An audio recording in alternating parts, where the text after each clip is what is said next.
Assalamualaikum warahmatullahi wabarakatuh. Pada kali ini saya akan jelaskan tentang peradaban Islam pada masa Khulafaur Rasyidin yang ditugaskan oleh Pak Mahfud Asy'ari untuk membuat video tentang ini peradaban Islam, tentang peradaban matkul tentang peradaban Islam. Perkenalkan, nama saya Raffi Ahmad Fatullah dengan NIM 24 10 80 20 110 dari Perbankan Syariah. Nah, di sini ada Abu Bakar Asy-Siddiq. Nama lengkapnya adalah Abdullah bin Utsman bin Amir bin Amr bin Ka'ab bin Sa'id bin Taim bin Murrah al-Tamimi yang lebih dikenal dengan Abdul Al-Ka'bah di masa jahiliyah. Dilahirkan di Mekah pada 572 Masehi setelah kelahiran Rasulullah SAW. Terpilih menjadi khalifah pada tahun 11 Hijriah atau 632 Masehi. Meninggal dunia tahun 13 Hijriah dan atau setara dengan 634 Masehi pada usia 63 tahun. Nah, menjadi khalifah. Nabi tidak meninggalkan wasiat tentang penunjukan seseorang akan menggantikannya. Dan Nabi itu kalau waktu meninggal itu tidak menunjuk siapa-siapa untuk menggantikannya. Nah, pada saat itu kaum muslimin bingung untuk siapa yang akan memimpin kaum muslimin ini. Ansor dan Muhajirin berkumpul di tempat Saqifah Bani Sa'idah, sebuah tempat yang digunakan sebagai pertemuan dan musyawarah penduduk kota Madinah. Golongan Ansor mengusulkan Sa'ad bin Ubadah. Abu Bakar minta khalifah dari golongan Muhajirin dan mengusulkan Umar bin Khattab dan Abu Ubaidah bin Jarrah.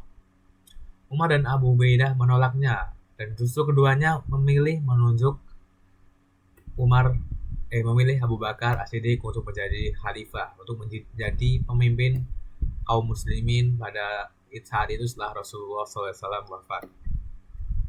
Nah, yang terjadi itu ketika Rasulullah itu ada terjadi perang Riddah, yaitu perang yang diperangi Abu Bakar. Dia ada 3 golongan, yaitu orang-orang yang murtad, orang-orang yang akan membayar zakat, dan nabi-nabi palsu. Semua golongan itu diperangi hingga kembali ke jalan yang lurus, jalan yang benar. Perang itu disebut perang Riddah karena perang melawan kemurtatan. Lalu ada perluasan wilayah pada zaman Abu Bakar, yaitu melanjutkan perluasan wilayah ke daerah Syria di bawah kekuasaan Romawi pimpinan Kaisar Heraklius. Perluasan tersebut dipimpin 4 orang panglima perang, yaitu Yazid bin Abu Sufyan di Damaskus, ada Abu Ubaidah juga bin Jarrah di Homs, dan Amr bin As di Palestina, dan Surahbil bin Hasanah di Yordania. Nah, pada zaman Abu Bakar ada juga rencana untuk membukukan Al-Quran. Dari para penghafal Al-Quran yang rata-rata telah meninggal. Banyak yang meninggal karena mengikuti perang Riddah tadi. Dan sebagian menjadi korban, banyak yang jadi korban. Umar yang mengusulkan supaya mencatat semua hafalan Al-Quran. Karena apa? Karena itu tadi, banyak yang gugur saat perang Riddah. Abu Bakar ragu-ragu usulan Umar karena Rasulullah pernah melakukannya. Pada masa Rasulullah SAW, tulisan-tulisan Al-Quran belum dikumpulkan satu mushaf, tapi masih berserakan di mana-mana. Di pelepah kayu, di batu, di mana-mana pokoknya. Di pelepah kurma. Akhirnya Abu Bakar menugaskan Zaid bin Sabit untuk memimpin pengumpulan Al-Quran. Dan Zaid pun berhasil menulis ayat Al-Quran tersebut dalam satu mushaf yang dikumpulkan dari mana-mana tadi. Dikumpulkan dari satu mushaf oleh Zaid. Kemudian mushaf tersebut diserahkan kepada Abu Bakar dan disimpan sampai Abu Bakar wafat. Lalu yang kedua ada Umar bin Khattab. Lengkapnya adalah Umar bin Khattab bin Nafil bin Abd bin Al-Uzza bin Rabbah bin Ka'ab bin Lu'ay bin Al-Quraisy. Sisilah Umar bertemu dengan Rasulullah pada kakek ketujuh, sedangkan kakek ketujuh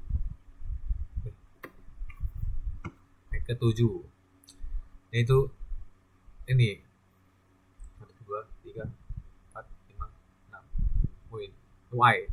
Sisilah Umar kakek ke-6 tadi, Lu'ay. Dilahirkan di Makkah 4 tahun sebelum perang Fijar.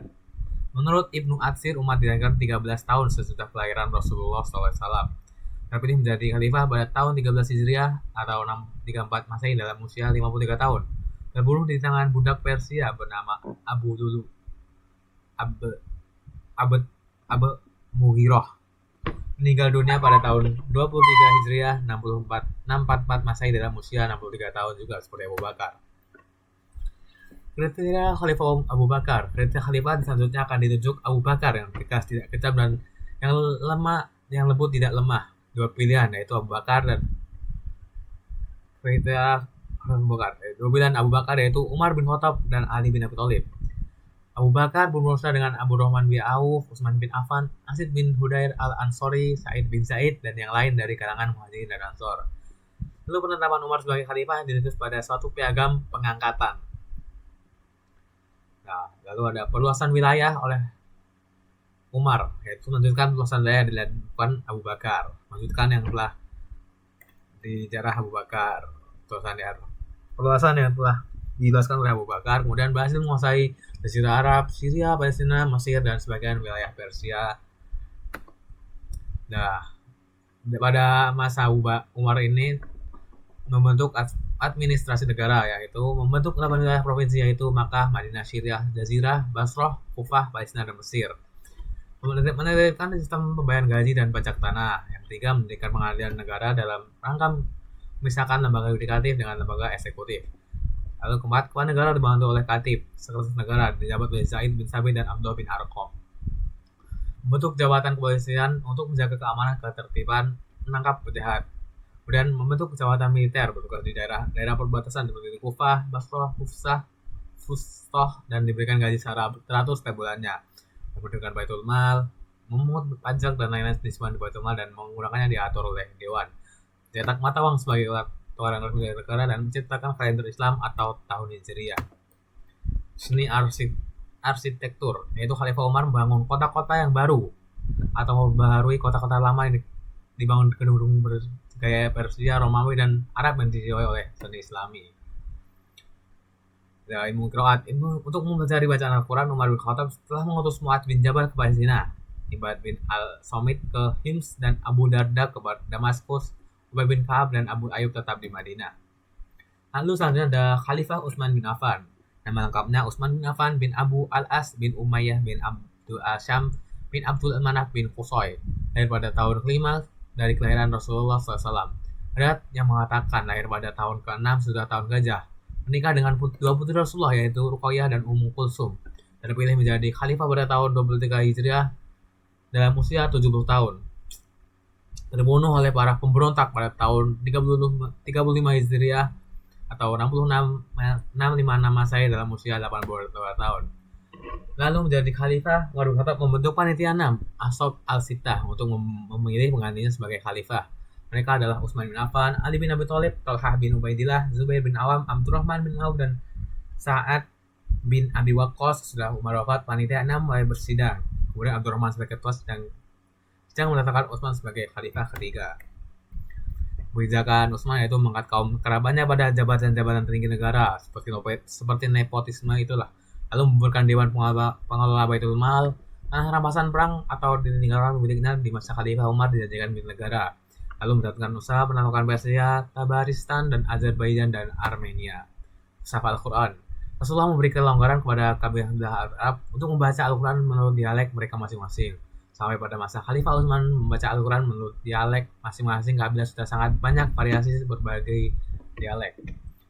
Lalu Hudzaifah bin Yaman mengusulkan untuk membuat mushaf standar bagi seluruh umat Islam. Lalu Utsman menerima usul Hudzaifah tersebut dan membentuk panitia lajnah yang diketahui oleh Zaid bin Sabit. Al-Quran yang disimpan Hafsah disaldin dan diseragamkan menurut dialek Quraisy. Lalu 6 buah salinan, satu disimpulkan Khalifah Utsman, yang lain dikirim Makkah, Madinah, Basrah, Kufah, dan Syam dan Syria. Mushaf yang telah diseragamkan disebut Mushaf Utsmani. Pemberontakan keluarga Bani Umayyah dan sahabat-sahabat tertentu yang hidup melimpah berkecukupan sebaliknya rakyat hidup dalam kemiskinan sehingga menimbulkan kemarahan rakyat. Abdullah bin Sabah berhasil menghalang rakyat di Kufah, Basrah, dan Mesir supaya memberontak. Para pemberontak mengepung rumah Utsman selama 40 hari. Salah seorang pemberontak terkena panah yang datang dari kediaman khalifah. Hingga akhirnya mereka menyerbu rumah Utsman dan membunuhnya. Lalu ada khalifah keempat yaitu Ali bin Abi Thalib. Nama lengkapnya adalah Ali bin Abi Thalib bin Abdul Al-Muttalib bin Hashim bin Abdul Manaf bin Lu'ay bin Kilab bin Qusay. Dilahirkan di Makkah 10 tahun sebelum kerasulan Nabi Muhammad SAW. Menikah dengan putri Rasulullah yaitu Fatimah, terpilih menjadi khalifah pada tahun 35 Hijriah dalam usia 58 tahun. Lalu terbunuh oleh Abdurrahman bin Muljan ketika sholat subuh di masjid Kufah pada tahun 40 Hijriah dalam usia 63 tahun. Jadi khalifah awalnya Zubair bin Awam dan Thalhah bin Ubaidah meminta Ali untuk mengganti Utsman. Pada awalnya menolak, namun setelah desakan banyak sahabat, akhirnya Ali pun menerima dibaiat dari khalifah di Masjid Nabawi tanggal 24 Juni 656 Masehi. Kebijakan memecat gubernur yang diangkat Utsman termasuk Muawiyah yang sudah menjadi gubernur Syam semenjak Khalifah Umar, lalu mengambil kembali tanah-tanah negara yang sudah diperjualbelikan kroni-kroni Khalifah Utsman. Lalu pada zaman Ali terjadi perang Jamal, yaitu peperangan antar sahabat antara Ali dan Aisyah, antara Ali dan istri Nabi Aisyah. Ali menghadapi pemberontakan Thalhah, Zubair dan Aisyah. Peperangan yang pertama kali terjadi antara sama kaum muslimin. Setelah unta yang ditumpangi Aisyah dapat dibunuh, peperangan berhenti karena kemenangan di pihak Ali. Lalu kedua ada perang Siffin. Muawiyah dan penduduk Syam menuduh Ali ikut terlibat dalam peristiwa pembunuhan Utsman. Muawiyah menolak membaiat Ali sebagai khalifah. Muawiyah dianggap sebagai pembangkang dan harus diperangi. Lalu peperangan dihentikan setelah beberapa hari dan akan diselesaikan oleh tahkim.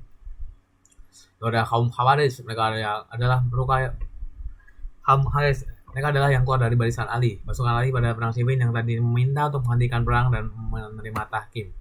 Tahkim atau perundingan adalah diselenggarakan pada bulan Ramadan 37 Hijriah di Dumat al-Jandal antara Madinah dan Damaskus. Agenda perundingan ialah pertama, Utsman terbunuh secara zalim. Kedua, siapa yang tepat untuk menjadi khalifah. Hasil tahkim yaitu menghentikan pemerintahan Ali dan Muawiyah dari jabatan masing-masing dan kemudian diserahkan kepada kaum muslimin untuk mencari penggantinya. Tapi Amr menyatakan bahwa dia telah menurunkan Ali dari jabatan sebagai khalifah dan menetapkan Muawiyah sebagai penggantinya. Kaum Khawarij pun berpendapat bahwa yang keladi perpecahan umat Islam adalah Ali, Muawiyah, dan Amr bin al-As. Kaum Khawarij berusaha membunuh ketiga orang tersebut di waktu yang sama, tapi akhirnya hanya berhasil membunuh Ali bin Abi Thalib tersebut saja. Mungkin sekian penjelasan yang bisa saya sampaikan. Kurang lebihnya mohon maaf. Assalamualaikum warahmatullahi wabarakatuh ya.